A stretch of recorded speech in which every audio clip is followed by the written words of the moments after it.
예, 여러분 죽으면 죽으리이다. 에스더가 한 말입니다. 그 일로 제가 죽게 되면 죽겠습니다. 죽음을 각오하고 나아가겠다는 말이죠. 여러분 이런 비장함 가져본 적 혹시 있으십니까?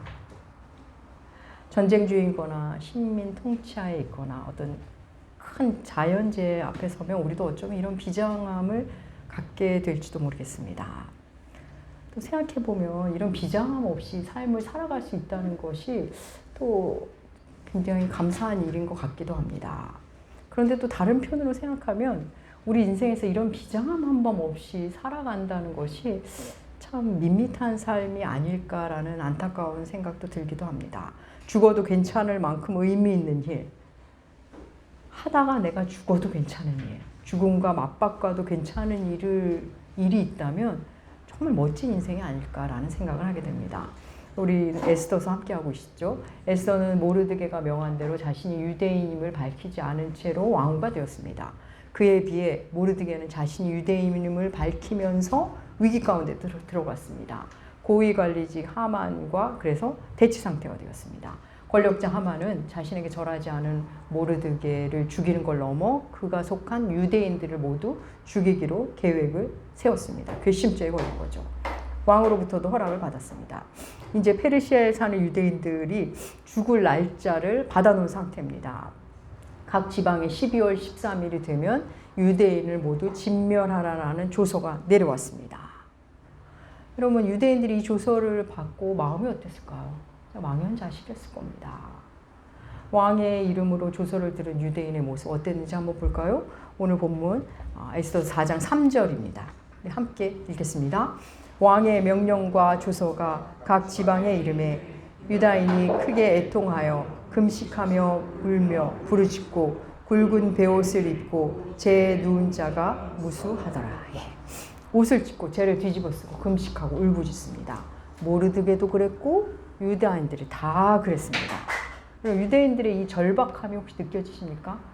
이 유대인들이 이 조서를 받고 나서 이들의 마음은 마치 우리나라가 일제에 수치스럽게 을사늑약을 맺은 날 아마 이러지 않았을까 싶습니다. 깊은 슬픔과 고통. 유대인들은 깊은 슬픔과 고통이 찾아오면 옷을 찢고 재를 뒤집어 쓰고 울부짖고 금식을 했습니다. 이 행동 안에는 그들의 슬픔과 탄식과 회개와 기도의 모습을 다 담은 겁니다. 그들은 정말 너무너무 지금 절박합니다. 그럼 여러분 이제 모르드게는 어떻게 해야 할까요? 그는 베옷을 입고 대궐로 들어가려고 했지만 그런 옷을 입고 대궐에 들어갈 수는 없었습니다. 에스더는 모르드게가 베옷을 입고 울고 탄식한다는 소리를 듣자 옷을 보냅니다. 우스꽝스러운 얘기죠. 아무튼 모르드게가 그 옷을 입을 리가 없죠. 그러니까 에스더는 지금 이 상황을 하나도 모르고 있습니다. 에스더는 왜 모르드게가 이러는지 자신의 내시 하닥을 모르드게에 보내서 상황에 대해서 이제 알아봅니다. 모르드게가 하닥을 통해 전하죠. 하만이 유대인을 죽이려 한다는 것, 날짜도 이미 잡혔다는 것, 그 일을 놓고 왕께 은 1만 달란트를 주기로 했다는 것, 그러면서 유대인을 진멸하기로 했다는 그 조서를 사본을 하나 이제 왕후에게 에스더에게 보냅니다. 그러면서 말하죠. 네가 왕후의 자리에 있으니 민족을 위해서 왕에게 할 수 있는 일을 하라고 전합니다. 이 소식을 들은 에스더 너무 놀랐겠죠. 하지만 자신이 할 수 있는 일은 없다고. 자신도 왕에게 나아간 지가 30일이 지났다고. 왕이 부르기 전에 왕에게 나아가는 자는 모두 사형이란 말을 전합니다. 그러자 모르드게가 다시 회답을 하죠. 네가 왕으로서 왕궁에 있다고 너만 안전하다고 너만 살아날 거라고 생각하지 마라. 네가 지금 잠잠히 있으면 잠잠히 있는다 해도 우리는 다른 방법으로 구원을 받겠지만 너와 내 집은 멸망할 거야. 네가 왕후의 지금 자리에 있는 게 이때를 위함인지 누가 알겠느냐고 회신을 줍니다. 너무 유명한 말이죠. 모르드게의 말을 전해들은 에스더는 결단을 합니다. 저를 위해 도성에 있는 유대인들을 모아 금식을 해주십시오. 3일 동안. 저도 시녀들과 금식 후에 규례를 어기고 왕께 나아가겠습니다. 죽으면 죽겠습니다. 오늘 본문의 내용입니다. 여러분 오늘 본문은 이 에스더서에서 가장 유명한 본문입니다. 오늘 이 두 사람의 말, 모르드게의 말과 에스더의 말, 이 비장한 말을 통해 과연 하나님이 오늘을 사는 우리에게 무슨 말씀을 하고 싶으신지를 함께 나누도록 하겠습니다. 여러분 조서가 내려오자마자 모르드게의 마음이 어땠을까요? 참담했겠죠. 이 발단이 자기지 않습니까? 그는 아마 조금 후회했을지도 모릅니다.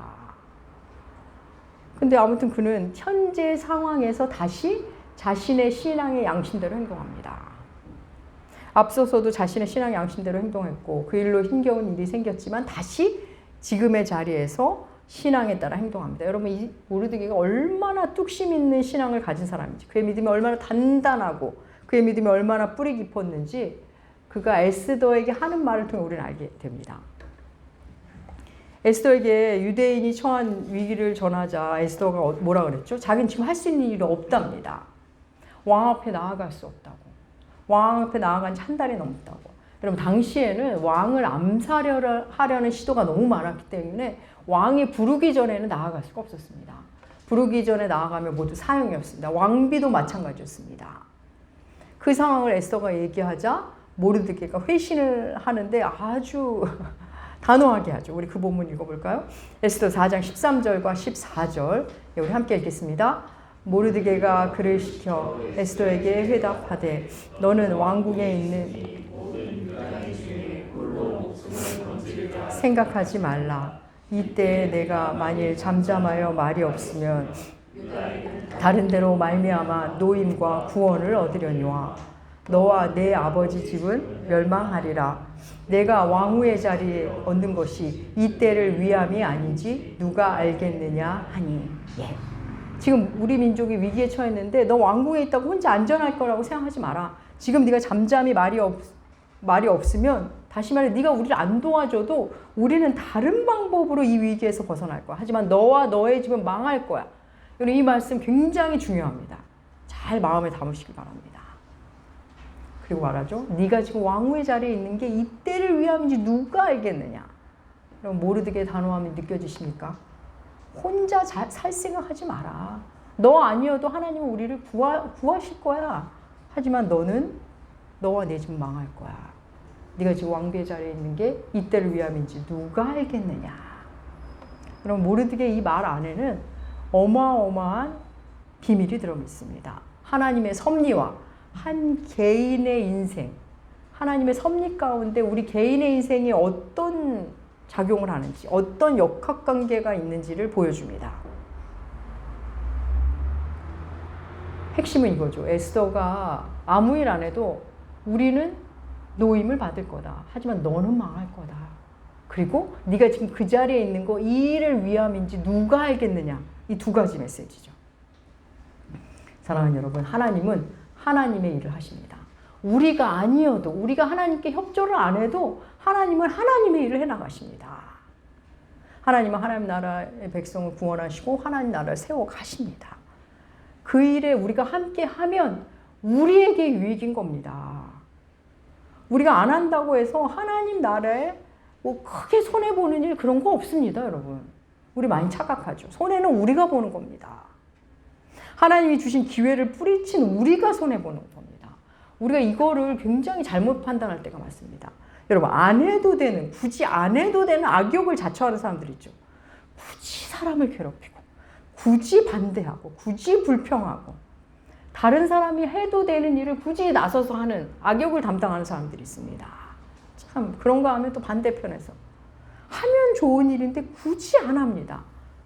할 능력도 있고 할 시간도 있고 에너지도 있고 다 되는데 여건이 되는데 안 합니다. 그럼 어느 자리에 설 건지는 우리 스스로가 선택하는 겁니다. 모르드게는 에스더의 답변에 속상해하며 말하죠. 네가 지금 왕후의 자리에 있는 거 지금 이때를 위함인지 누가 알겠느냐. 이걸 왜 예비한 거라면 어떡하겠느냐는 겁니다. 네가 왕후의 자리에 있는 거 너 하나 잘 먹고 잘 살라고 가게 하신 자리가 아니라는 거죠. 사랑하는 여러분, 우리가 가진 거, 하나님이 주신 그것들, 지금 있는 자리, 내가 가진 어떤 능력과 재능, 위치, 재물, 그거 나 하나 잘 먹고 잘 살라고 주신 걸까요? 하나님 그러라고 주신 걸까요? 사랑하는 여러분, 여러분이 갖고 있는 재능, 건강, 능력, 재물, 지위, 하나님이 주신 거 맞습니까? 신자들은 다 하나님이 주셨다고 말합니다. 내가 건강해서 열심히 일하고 재능도 있어서 갖게 된 것. 일자리를 얻기 위해 열심히 기도하고 내가 원하는 일자리에 간 거. 그래서 하나님께 감사하고 거기서 열심히 일하는 거 너무 좋습니다. 다들 그렇게 고백하죠. 하나님이 주셨다고. 그러다가 여러분 어떤 위기에 처했을 때, 어떤 어려움을 만났을 때, 불편함이 생겼을 때 여러분 어떻게 반응하죠? 대부분 이렇습니다. 왜 하필 나를 이런 곳에 보내셨을까? 왜 하필 나를 저런 사람을 만나게 하셨을까? 하필 내가 왜 이 시기에 이 자리에 왔을까? 라고 투덜댑니다. 여기서부터가 중요합니다. 여러분, 왜 하필 내가 이 자리에 왔을까? 내가 왜 하필 이곳에, 이 시기에, 이게 불평이 아니라 사유와 성찰의 시간으로 들어가셔야 합니다. 내가 이 시기에 나를 이곳에 보내셨네. 어떻게 하다 내가 이 자리에 왔을까? 왜 하필 나일까? 왜 하필 저 사람을 만나게 하셨을까? 여러분, 하나님이 그 자리에서 내가 할 일이 있기 때문에 보내셨을 경우가 많습니다. 어떤 부조리를 그치게 하라고.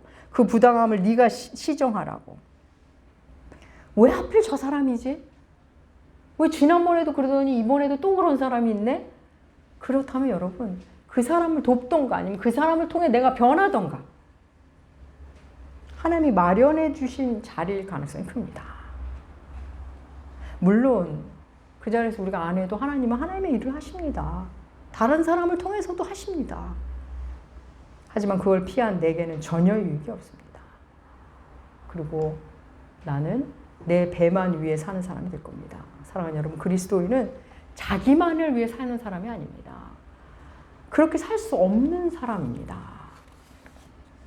홀로 안전할 거라고 생각하지 말으라고. 네가 아니어도 우리는 결국 구원받을 거라고. 네가 왕후의 자리에 있는 거 이때를 위함인지 누가 알겠느냐고 말한 모르드게.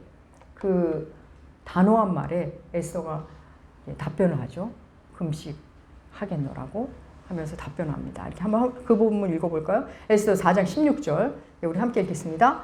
당신은 가서 유다인을 위하여 금식하되 3일을 먹지 말고 마시지도 마소서. 나도 나의 시녀와 더불어 이렇게 금식한 후에 규례를 어기고 왕에게 나아가리니 죽으면 죽으리이다 하니라. 예. 도성에 있는 유대인들을 위해 모아서 저를 위해 3일 동안 금식해 주세요. 저도 저의 시녀와 함께 금식한 후에 규례를 어기고 왕께 나아가겠습니다. 그래서 제가 죽는다면 죽겠습니다. 네, 에스더가 드디어 자신이 유대인임을 밝히고 시녀들과 함께 3일간 금식하고 왕께 나아가겠답니다.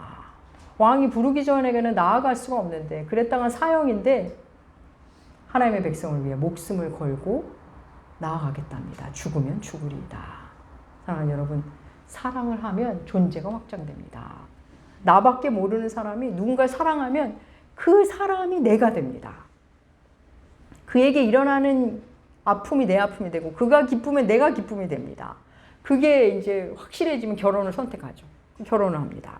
그래서 아이를 낳으면 자녀에게까지 내 존재가 확장이 돼서 자녀가 힘겨우면 나도 힘겹습니다. 자녀가 아프면 대신 아팠으면 좋겠습니다. 신앙을 갖게 되면 교회 공동체 안으로 들어오면 이제 교회의 기쁨이 내 기쁨이 되고 교회의 아픔이 내 아픔이 됩니다. 교회 안에 어떤 일이 생기면 그게 나의 일이 됩니다.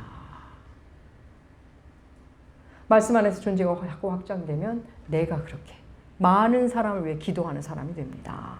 자연이 망가지는 게 속이 상하고 이웃이 고통당하면 눈물이 납니다. 여러분, 우리가 사람다워진다는 것은 그렇게 존재가 확장되어 가는 겁니다. 여러분, 내가 예수를 제대로 믿고 있는가? 내가 지금 10년 정도 예수를 믿었는데 내가 지금 예수를 믿고 있는가? 여러분, 이거 자가 진단이 가능합니다. 내가 나밖에 모르는 삶을 살고 있는가? 그래서 교회 다니는 거 외에 교회 안 다니는 사람하고 모든 게 똑같다. 추구하는 바도 뭐 똑같고 인생의 목표도 똑같다. 그러면 내가 지금 조금 멈춰서 해야 됩니다. 뭔가 지금 하나님 앞에 머물러 있어야 하는 시간이 필요합니다. 여러분, 주체적 삶을 살지 않는 사람들의 특징 중에 하나가 미안합니다, 죄송합니다, 감사합니다라는 말을 잘 안 합니다. 왜냐하면 그게 내 일이 아니니까. 고마울 게 없는 거예요. 내 일이 아니니까 미안하지가 않은 겁니다. 그리고 내가 지금 하나님의 말씀대로 잘 살고 있는가를 점검하고자 하는 뭐 여러 가지가 있겠지만 내가 하기 싫은 일을 얼마나 또 해내고 살고 있는가. 내 기질과 내 성향에 맞는 일만 하고 사는 건 아닌가. 이것도 돌아보는 것도 굉장히 우리 신앙을 점검하는 데 도움이 됩니다.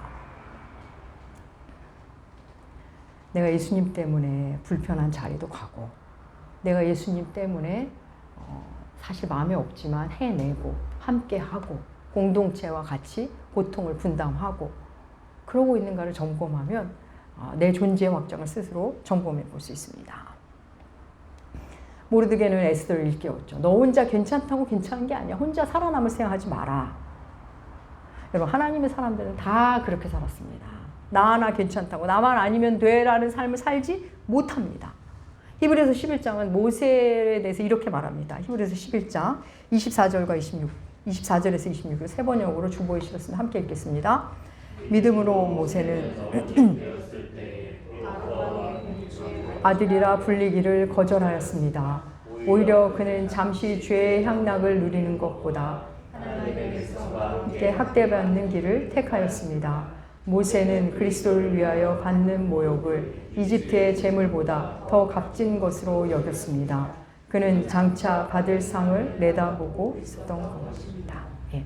모세는 이집트 왕자로 그냥 편히 살 수도 있었는데 동족이 고통받는 것을 보고 마음이 아팠습니다.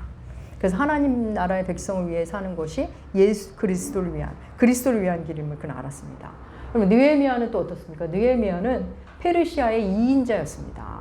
아닥사스다 왕의 측근으로 정부 고위직에 있었죠. 궁궐 안에서 편히 살 수 있었는데 포로 귀환한 동족으로부터 예루살렘 성벽이 무너졌다는 소식을 듣습니다. 그 소식을 듣고 왕에게 말하죠. 나를 고국으로 보내주십시오. 그래서 그는 그곳에 가서 성벽 재건을 합니다. 오늘로 말하면 이런 겁니다. 저기 동남아의 작은 섬나라 출신이 미국의 부통령이 된 겁니다. 근데 자기 나라가 힘든 상황이 됐다니까 미국의 부통령 자리를 뒤로 하고 고국으로 돌아가는 겁니다. 너무 놀라운 선택이죠. 여러분, 하나님의 사람은 마음에 예수를 모신 사람은 공동체성을 갖게 됩니다. 하나님 나라를 위해, 하나님의 교회를 위해 내가 할 수 있는 일이 있다면 그 일을 하기 시작합니다. 그리고 내가 할 일이 자꾸 보입니다. 보이지 않는 숨겨진 섬김이 보여서 감사하기 시작합니다. 그리고 미안함이 생기기 시작하는 겁니다. 여러분, 사실 우리는 신앙을 지키기 위해 목숨까지 내놔야 할 일은 없습니다. 참 감사하기도 하지만 그러다 보니 너무나 많은 것을 잃고 삽니다. 그냥 이래도 그만 저래도 그만. 아니면 말고 예배 드리게 되면 드리고 드리기 싫으면 건너뛰고 교회에서 불편한 일 하면 안 하면 되고 교회가 힘들면 다른 안 힘든 교회 가면 되고 뭐 어떤 절박함도 없고 어떤 위기감도 없습니다. 공동체성도 없습니다. 사랑하는 여러분, 에스더가 아무 일도 안 해도 하나님은 하실 일을 하실 겁니다. 여러분, 제가 여러분에게 이렇게 말씀을 전하고 신앙생활을 위해 여러분의 인생을 위해 이런저런 권면하고 부탁드리기도 하는 것, 제가 안 해도 다른 통로를 통해 먼 훗날이라도 나중에라도 여러분이 듣게 될 일들, 이야기들이 참 많을 겁니다. 하지만 여러분, 하는 자의 제가 복입니다. 그걸 바꿔 말해볼까요? 여러분이 복음을 위해 하나님의 교회를 위해 아무것도 안 해도 주님은 하나님의 나라와 하나님의 교회를 계속 세워나가시고 일하실 겁니다. 하지만 그 놀라운 구원과 재창조의 역사에 여러분의 자리는 없어지는 겁니다. 사랑하는 여러분, 오늘날은 예수 믿느라고 외부로부터 압박받고 비난받고 하는 일, 박해받는 일 없으실 겁니다. 그래서 여러분, 우리는 더더욱 우리 스스로 내 몸을 쳐 복종시키고 우리 스스로 내 영혼을 위해 힘쓰고 애써야 합니다. 여러분 이런 이야기 있죠. 제가 예전에 자주 들려드린 것 같습니다. 어떤 말씀 사역자가 진짜 열심히 말씀을 전합니다. 하나님의 말씀을 전하죠. 근데 아무도 듣질 않습니다. 목에 피가 나오도록 매일매일 눈만 뜨면 말씀을 전하는데 아무도 안 듣습니다. 그래서 누군가 묻습니다. 당신은 왜 아무도 안 듣는데 왜 그런 수고를 하십니까? 그러자 그 말씀 사역자가 말합니다. 제가 이렇게 하지 않으면 저도 저들처럼 될까 봐 그렇습니다. 그렇습니다, 여러분. 내 인생에 있어서 내가 주체적으로 사는 것. 여러분 이렇게 보면 아까 미안합니다, 죄송합니다, 고맙습니다를 말하지 않는 사람들. 여러분 그거는 자존심이 아닙니다. 굉장히 유치하게 자기 안에 갇혀 있는 겁니다. 주체적인 삶을 살면 내 인생을 내 인생으로 살면 세상이 고마워집니다. 세상에게 미안해집니다. 너무나 놀랍게 에스더는 이제 주체적인 한 사람으로 서게 됩니다. 우리 그 말씀 볼까요? 오늘 마지막 장 한번 볼까요? 4장 17절 말씀 함께 읽겠습니다. 모르드게가 가서 에스더가 명령한 대로 다 행하니라. 눈치채셨습니까? 그동안은 에스더가 모르드게가 명한 대로 살았습니다. 모르드게가 하라는 대로 살았죠. 근데 드디어 이제 에스더가 명한 대로 모르드게가 살기 시작합니다. 뭐죠? 에스더가 스스로 드디어 하나님 앞에 결정하는 주체적인 삶으로 진정 왕후다운 면모를 갖추게 된 겁니다. 모르드게로부터 배우고 삶의 방향을 정하며 살았던 에스더가 이제 스스로 홀로 하나님 앞에 서고 필요한 것을 모르드게에게 명하게 됩니다. 사랑하는 여러분, 여러분의 삶을 주체적으로 사셔야 됩니다. 여러분 신앙생활은 의생활, 주생활, 식생활, 직장생활, 취미생활 중 하나가 아닙니다. 여러분이 그렇게 생각한다면 여러분 그냥 종교생활을 하고 있는 겁니다. 우리의 신앙은 그런 게 아닙니다. 우리의 삶을 모두가 신앙의 토대 위에 있고 우리의 신앙은 우리 삶의 전반, 우리 존재의 전반을 다 아우르는 겁니다. 사랑하는 여러분, 죽도록 하나님을 알고 싶고 죽도록 예수님이 궁금하다면 얼마나 좋을까요? 오늘 기도하신 집사님도 우리가 정말 얼마나 하나님을 알고자 애쓰고 거기에 시간을 내고 에너지를 내는가에 대한 돌아보는 기도를 해주셨죠.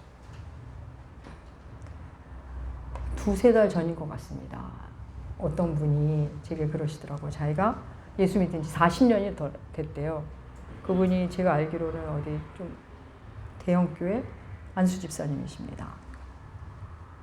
선임이시라고 그러더라고요. 안수 집사님 많으신 교회죠.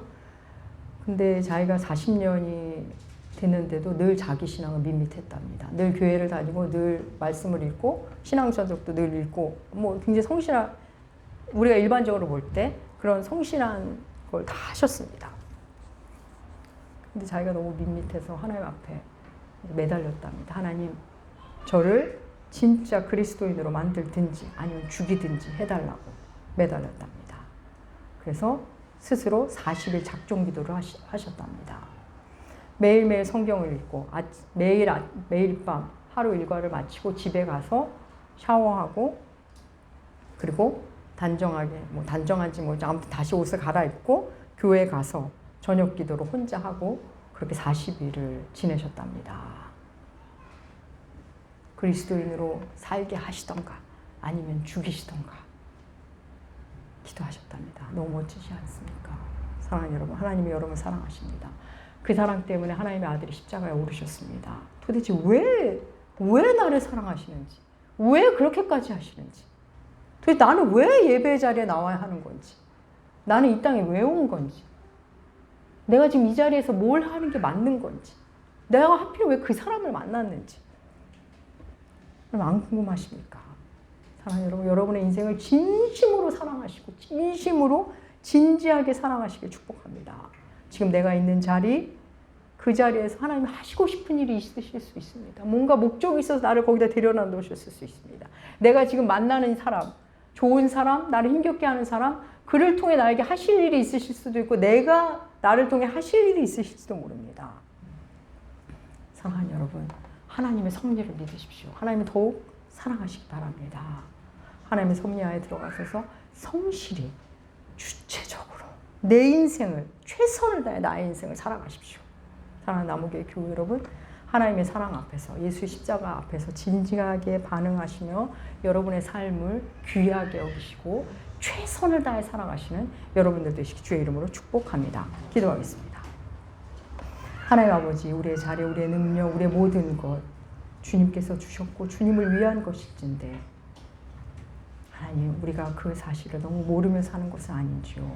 하나님, 하나님 나라와 하나님의 교회를 위해 하나님의 사람들을 사랑하며 참다운 사람으로 책임적 존재로 살아가게 하여 주시옵소서. 감사드리며 존귀하신 예수님의 이름으로 기도합니다. 아멘.